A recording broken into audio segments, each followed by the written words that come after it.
Commander Karshith stood on the observation deck of the Velthari warship and watched the human vessel approach. The ship was small and ugly compared to the elegant curves of Velthari design. It looked like something built for function rather than beauty. Karshith did not like it. For 30 years, the Velthari collective had fought the Draxith swarm. For 30 years, they had lost ground, lost worlds, and lost countless warriors. The swarm spread across the galaxy like a disease, consuming everything in its path. The Velthari were running out of options. That was why they had agreed to this alliance with the humans. Karshith knew very little about humanity. They had only made contact with the galactic community 5 years ago. They came from a small planet called Earth in a quiet corner of the galaxy. Most species considered them primitive. They had no natural armor, no claws, no venom.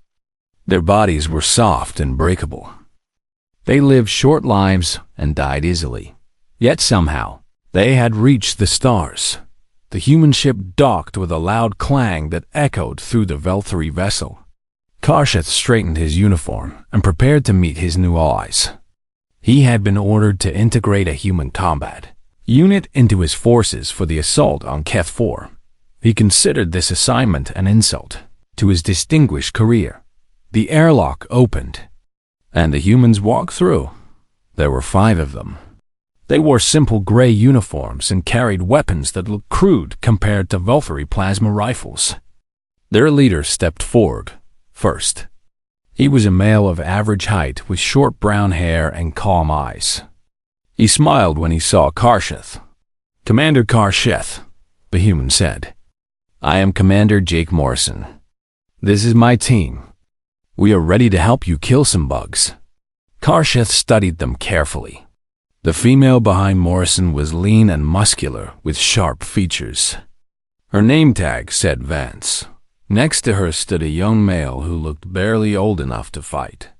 His name was Cruz.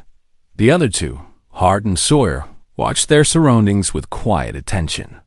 "Welcome aboard," Karshith said. His voice carried no warmth. "I must be honest with you, Commander Morrison. I do not understand why High Command believes your species can contribute to this war." Morrison's smile did not fade. "We get that a lot. The Draxith are not like any enemy you have faced," Karshith continued. "They feel no fear. They feel no pain. They do not retreat. They do not surrender. They simply kill until they are killed." "Sounds familiar," said Sergeant Vance. Her voice was dry and flat. Karshith ignored her. "Your species has no natural weapons. You have no armor.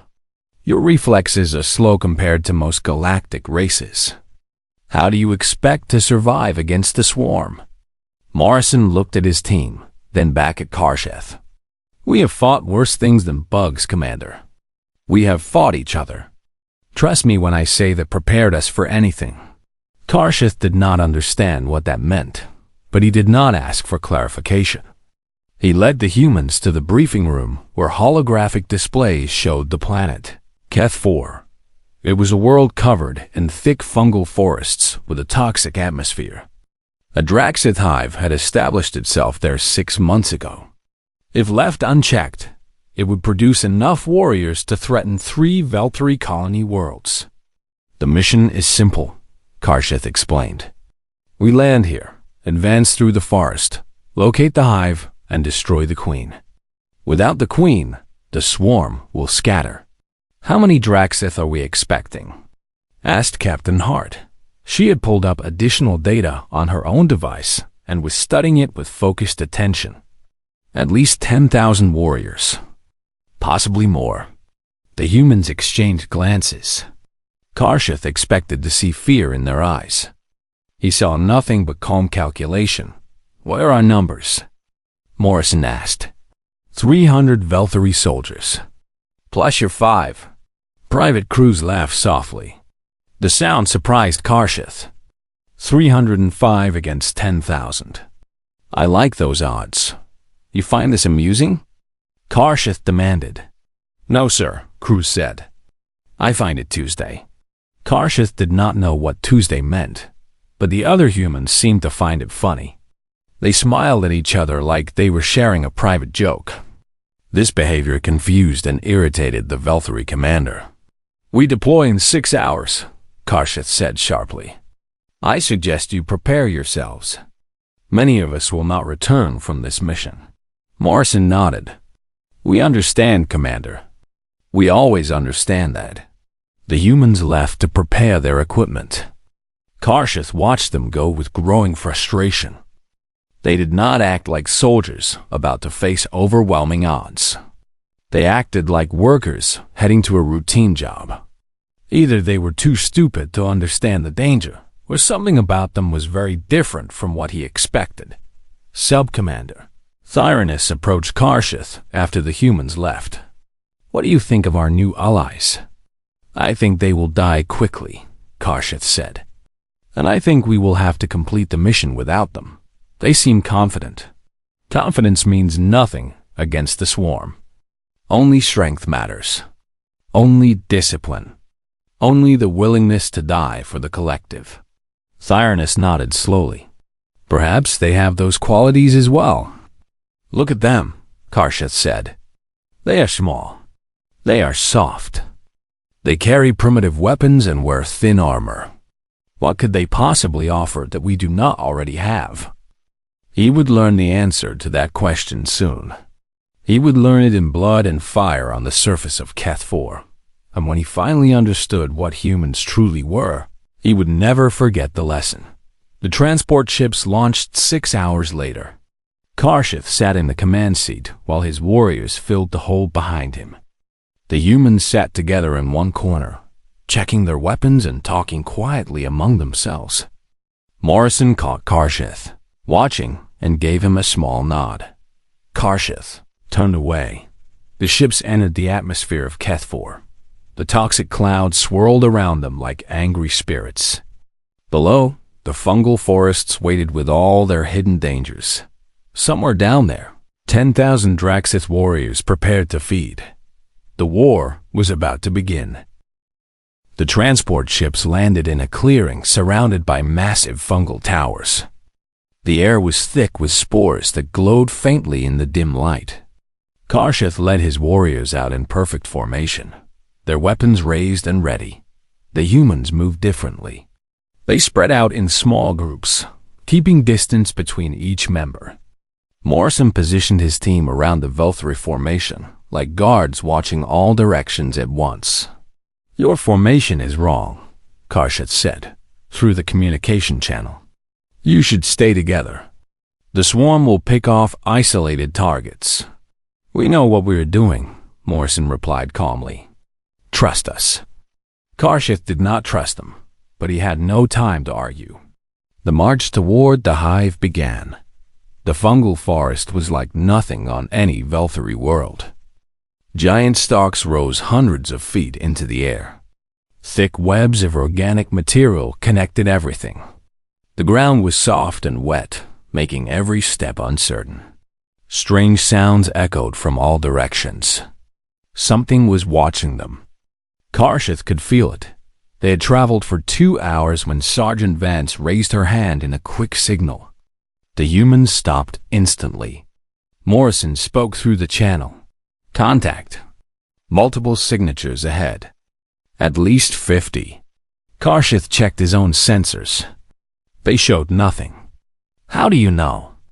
"I can smell them," Vance said simply. Before Karshith could respond, the forest exploded with movement. The Draxith came from everywhere at once. They burst from the ground, dropped from the fungal towers, and charged from the shadows between the massive stalks. They were horrible creatures with black shells, too many legs, and mouths full of razor teeth. They made clicking sounds as they attacked, communicating in their alien language. Karshith had seen this before, many times. He knew what usually happened next. The first wave would hit, and his warriors would fall back while trying to maintain formation. Casualties would mount. Fear would spread. The retreat would begin. That was not what happened. The humans did not fall back. They moved forward. Sergeant Vance was the first to engage. She met the charging Draxith with a violence that shocked Karshith. Her rifle fired in short bursts that dropped enemies with precise accuracy. When they got too close, she drew a blade and cut through them without slowing down. Her face showed no fear. It showed something else. Something that looked almost like Hunger. Private Cruz fought beside her. He was young, but he moved with the same brutal efficiency. A Draxith claw caught his arm and tore through his suit. Blood sprayed across the fungal ground. Cruz did not scream. He did not stop. He shot the creature that wounded him and kept fighting. Morrison coordinated his team through the chaos with calm commands. Sawyer laid down heavy fire that created walls of death that Draxith could not cross. Hart moved between positions, supporting wherever the pressure was greatest. The Valkyrie warriors watched in shock. They had never seen anything like this. Karshith found himself frozen as a Draxith warrior charged directly at him. His training screamed at him to move, but his body would not respond. The creature was too fast. Its claws were raised for the killing strike. Morrison appeared from nowhere. He grabbed the Draxith by one of its legs and threw it off balance. His rifle pressed against its head, and he fired once. The creature fell. Morrison helped Karshith steady himself. "Stay focused, Commander. We need you leading your troops." Then he was gone, back into the fight. The battle lasted 12 minutes. When it ended, over 80 Draxith lay dead on the fungal ground. The humans had killed more than half of them. 5 humans against 80 enemies. Karshith's warriors had lost only 3 soldiers. In any previous engagement against these numbers, he would have lost 30 or more. The humans gathered together to check their wounds. Cruz was bleeding badly from his arm, but he refused medical attention until Vance confirmed the area was secure. Sawyer had a deep cut across his chest that he barely seemed to notice. They treated each other with quick efficiency, wrapping wounds and sharing supplies. "That was a scout group," Morrison said to Karshith. "They know we are here now. The main force will come soon." Karshith stared at the human commander. "How did you do that? How did 5 of you kill so many?" Morrison checked his rifle and replaced the ammunition. "We've been fighting things that want to kill us since we lived in caves. We got good at it." "Your soldier is injured," Karshith said, looking at Cruz. "He should return to the ships." Cruz laughed. It was a rough sound. "This is nothing, Commander. I have had worse injuries playing sports back home. You continued fighting after being wounded. You did not retreat. You did not call for help. Why would I?" Cruz seemed genuinely confused by the question. "My team needed me. The job was not done." Karshith had no response. In Valkyrie doctrine, a wounded soldier was a liability. They were expected to fall back and let healthy warriors continue the fight. The idea of pushing through injury to keep fighting was considered foolish and wasteful. But watching the humans now, Karshith wondered if perhaps his people had been wrong about many things. Vance finished treating the wounded and approached Karshith. "Commander, we should keep moving. The longer we stay in one place, the more time they have to surround us." "Agreed," Karshith said. He turned to his warriors. "Form up. We continue the advance." The march resumed. But something had changed. The Valkyrie soldiers no longer looked at the humans with doubt. They looked at them with something close to wonder. Karshith walked beside Morrison as they pushed deeper into the forest. The sounds of the swarm echoed all around them. More Draxith were coming.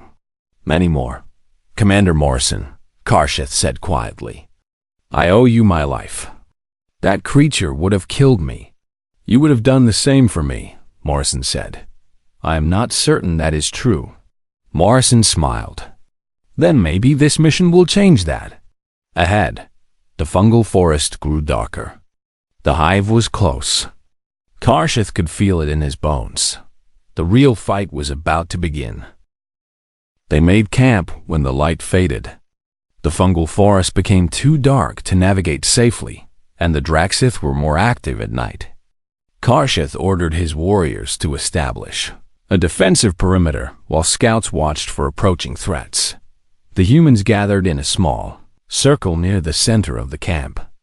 They ate simple food from their packs and talked quietly among themselves. Sometimes they laughed. Karshith found their behavior strange. They were deep in enemy territory, surrounded by thousands of creatures that wanted to eat them, and they were laughing. Sub-Commander Thyranus sat beside Karshith and watched the humans with him. "They are not what I expected." "No," Karshith agreed. "They are not." "The young one, Cruz. He took a wound that would have sent any of our warriors to the medical bay. He kept fighting like nothing happened. I saw." "How is that possible?" "They have no pain suppressors in their biology. Our scientists confirmed this. They feel everything." Karshith had been wondering the same thing. He stood and walked toward the human circle. Morrison looked up and gestured for him to join them. Karshith sat on the soft ground, feeling uncomfortable among these strange creatures. "Cannot sleep, Commander?" Morrison asked. "I have questions," Karshith said. "If you are willing to answer them, ask."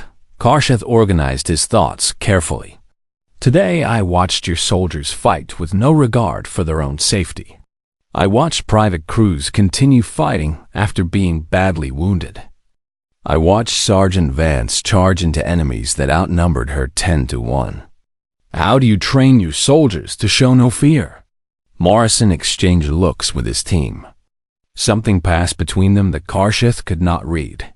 "We do not train them to show no fear," Morrison said finally. "We train them to fight through it. I do not understand." Vance leaned forward. Her eyes were hard, but not unkind. "Commander, I was terrified today. When those things came out of the ground, my heart nearly stopped. I wanted to run. Every part of my body screamed at me to run. But you did not run. You charged forward. Because running would not help. Running would get my team killed. So I took all that fear and turned it into something useful. I turned it into anger, into focus, into speed." Karshith struggled with this concept. The Velthari evolved to suppress fear. When we face danger, our biology releases chemicals that make us calm and logical. We do not feel what you describe. "That sounds useful," Morrison said. "But it also sounds limiting." "Limiting?" "Fear is a weakness. It makes soldiers hesitate. It makes them fail." Cruz spoke up. His wounded arm was wrapped in white bandages stained with red. "Fear is not a weakness, Commander. Fear is information. It tells you that something dangerous is happening. The trick is not ignoring that information. The trick is using it. Using it how? Fear makes you faster," Cruz explained. "It makes you stronger. It floods your body with chemicals that let you do things you normally could not do." Back on Earth, we have stories of mothers lifting vehicles to save their children. That is fear giving them power. Hart nodded. Humans evolved on a planet that was constantly trying to kill us. Predators, weather, disease, each other. We could not afford to freeze when we got scared. The ones who froze died. The ones who learned to fight through the fear survived and had children. "So fear is a tool?" Karshith said slowly. "Not an obstacle." "Exactly," Morrison said. "Every soldier in my unit feels fear. We feel it before every mission. We feel it during combat. We feel it when we see friends get hurt. But we also know that giving in to that fear means failing the people who count on us." Karshith considered this. "You fight not because you believe you will survive. You fight because you have chosen that some things matter more than your survival. Now you understand." A sound came from the darkness beyond the perimeter. The humans tensed immediately, hands moving to weapons. A Velthari scout appeared and reported movement in the forest. Small groups of Draxith testing their defenses. I will handle it, Sawyer said. He stood and drew a long blade from his belt. You do not want your rifle? Karshith asked. Too loud. We do not want to attract the main force. Not yet. Sawyer disappeared into the darkness. Karshith watched him go with growing unease. He goes alone? Against the swarm? Sawyer prefers working alone at night, Morrison said. He says it helps him focus.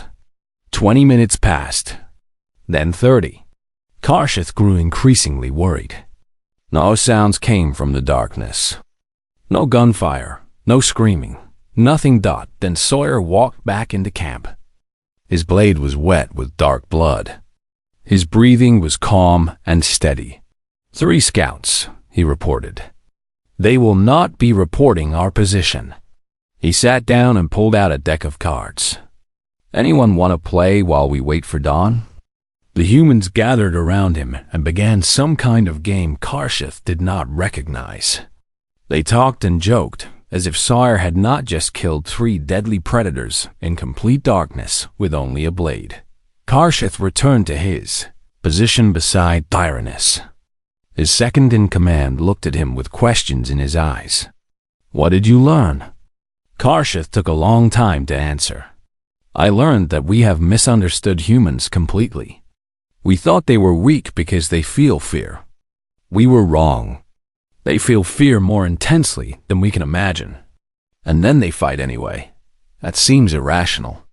No, Karshith said quietly. It is terrifying. Imagine facing an enemy who knows they might die, feels every moment of that terror, and still charges toward you without hesitation. That is what humanity is. That is what we have allied ourselves with. Tyrannus was silent for a moment. Perhaps the Draxith should be worried. Perhaps everyone should be. Karshith did not sleep that night. He sat and watched the humans play their card game, listen to their jokes, and treat their wounded. They were ordinary creatures doing ordinary things, but there was nothing ordinary about what lived behind their eyes. He saw it now. A fire that burned through fear, through pain, through everything that should have stopped them. Dawn came slowly. The fungal forest brightened by small degrees. Morrison stood and stretched, then walked to Karshith. Ready to finish this, Commander? Karshith rose to his feet. I believe I am. Good. Today we kill a queen. The final march began. The hive rose from the fungal forest like a mountain of black flesh. It was massive, easily 1,000 feet tall, covered in tunnels and openings that led deep into its structure. Draxith warriors crawled across its surface like insects on a rotting fruit. There were thousands of them. Karshith studied the structure through his optical scanner. Somewhere inside that nightmare was the queen. Kill her, and the swarm would scatter. Fail, and his entire force would die here. Standard Velthari doctrine calls for a direct assault, he said. We hit the main entrance with everything we have and fight our way to the queen's chamber. How many soldiers do you usually lose with that approach? Morrison asked. 60 to 70% casualties. Sometimes more. That is not acceptable. Karshith turned to the human commander. What alternative do you suggest? Morrison pointed to several smaller openings on the sides of the hive. My team goes in through those secondary tunnels. We move fast and quiet while your forces attack the main entrance. You draw their attention. We find the queen and kill her. That is suicide. 5 of you against whatever guards the inner chambers. We have done worse. Karshith wanted to argue, but he remembered what he had witnessed over the past day. These humans were not normal soldiers. They were something else entirely. Very well, he said. But I'm coming with you. Morrison raised an eyebrow. Are you sure? It will be dangerous. If my soldiers are going to die at that entrance, I will not hide safely behind them. I want to see what humans can really do. The assault began 20 minutes later. Karshith's forces charged the main entrance with all the fury the Velthari collective could muster. Plasma fire lit up the fungal forest. Draxith warriors poured out to meet them in waves of black shells and snapping jaws. While the battle raged at the front, Morrison led his team through a narrow tunnel on the eastern side of the hive. Karshith followed close behind, his weapon ready. The tunnel was dark and tight, barely wide enough for them to move single file. The smell inside was terrible. Rot and decay and something else that Karshith could not identify. The walls were wet with organic fluid. Strange sounds echoed from deeper in the structure. Vance took point, moving through the darkness with silent confidence. Cruz followed her, then Hart, then Morrison. Sawyer brought up the rear, watching for anything coming from behind. They encountered their first guards 50 meters inside. 4 Draxith warriors emerged from a side passage with claws raised. Vance killed the first 2 before Karshith even registered the threat.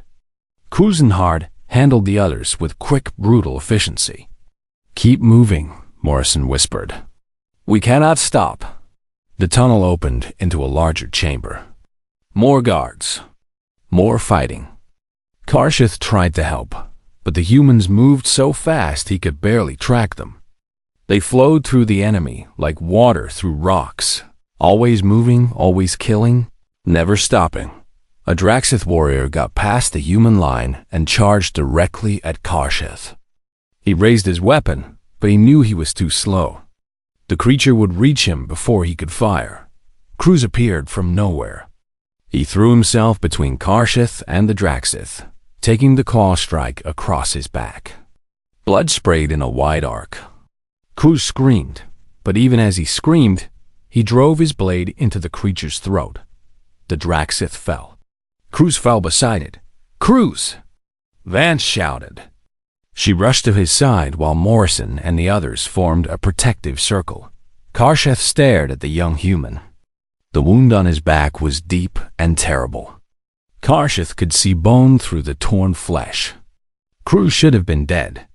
At the very least, he should have been unconscious from pain. Instead, Cruz was trying to stand up. "I am fine," he gasped. "Just need a minute." "You are not fine," Vance said. She was already wrapping the wound with emergency bandages. "That thing almost cut you in half, but it did not." Cruz grabbed his weapon and forced himself to his feet. His face was pale and covered in sweat, but his eyes were clear.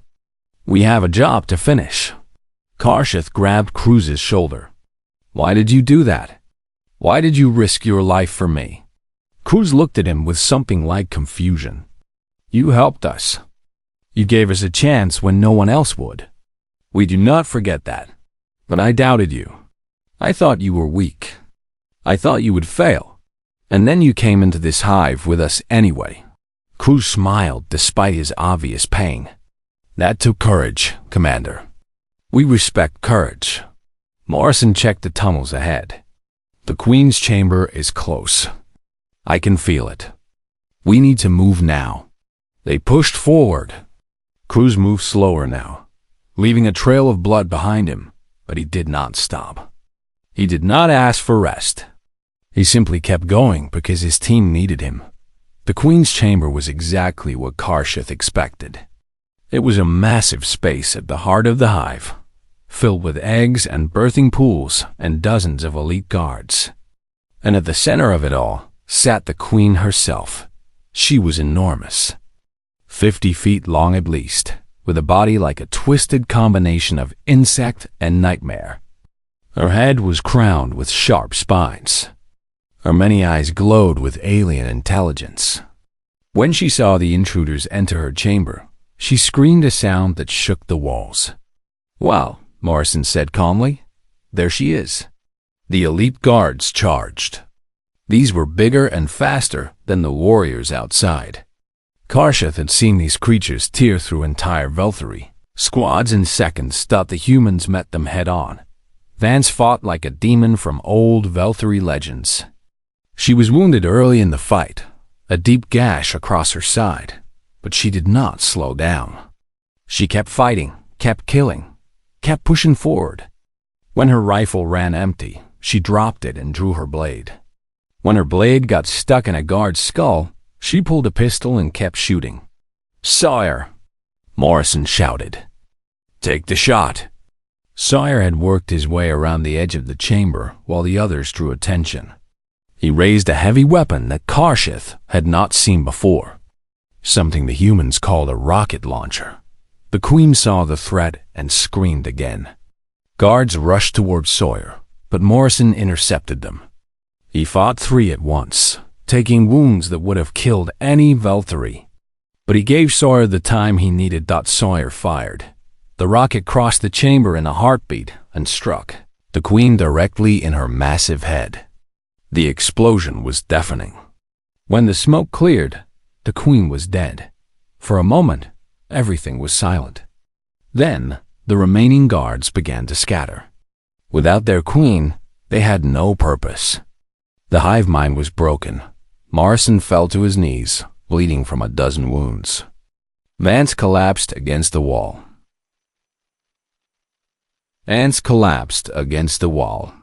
Cruz sat down heavily, his face gray. Sawyer lowered his weapon and took a deep breath. They had won. Karshith looked at these 5 broken, bleeding humans and felt something he had never felt before. True respect. The extraction ships arrived 3 hours after the Queen fell. By then, the Draxid swarm had scattered into the fungal forests, leaderless and confused. The battle at the main entrance had cost Karshith 47 warriors. A heavy loss, but far lighter than any hive assault in Velthari history. The humans refused to board the medical transport. They insisted on walking to the regular ships under their own power, even though all 5 of them needed serious medical attention. Vance had to be supported by Hart. Cruz could barely stand. But they walked. Karshith walked beside Morrison. The human commander moved slowly, favoring his left leg where a Draxith claw had torn through muscle and bone. Blood soaked through his bandages with every step. "You should let my medics carry you," Karshith said. "We carry our own," Morrison replied. "Always have. Always will." "That is foolish. You are injured. There is no shame in accepting help." Morrison smiled through his pain. "It is not about shame, Commander. It is about showing my soldiers that I will never ask them to do something I would not do myself." They walked out of that hive. "So will I." They reached the transport ships. The Velthari warriors watched the humans board with expressions of wonder and confusion. These 5 small, soft, fragile creatures had done what 300 Velthari soldiers could not. They had broken the heart of the hive. The flight back to the command vessel was quiet. The humans sat together in their corner, tending to each other's wounds and speaking in low voices. Sometimes they laughed. Even now, bleeding and broken, they laughed. Karshith did not understand them. He was not sure he ever would. When they docked with the command vessel, High Marshal Versaneth was waiting. He was the highest-ranking military officer in this sector, a living legend among the Velthari. His face showed no emotion as he watched the humans limp off the transport. "Commander Karshith," Versaneth said, "report to my chambers immediately. I want a full assessment of human combat capabilities." "Yes, High Marshal." Karshith followed Versaneth through the gleaming corridors of the command vessel. They entered a private chamber filled with holographic displays and tactical maps. Versaneth sat in a chair that seemed too small for his massive frame. "Tell me about the humans," Versaneth commanded. Karshith organized his thoughts. This was the most important report of his career. Every word he said would shape how the Velthari Collective viewed their new allies. "High Marshal, I must confess that I began this mission with severe doubts about human capabilities.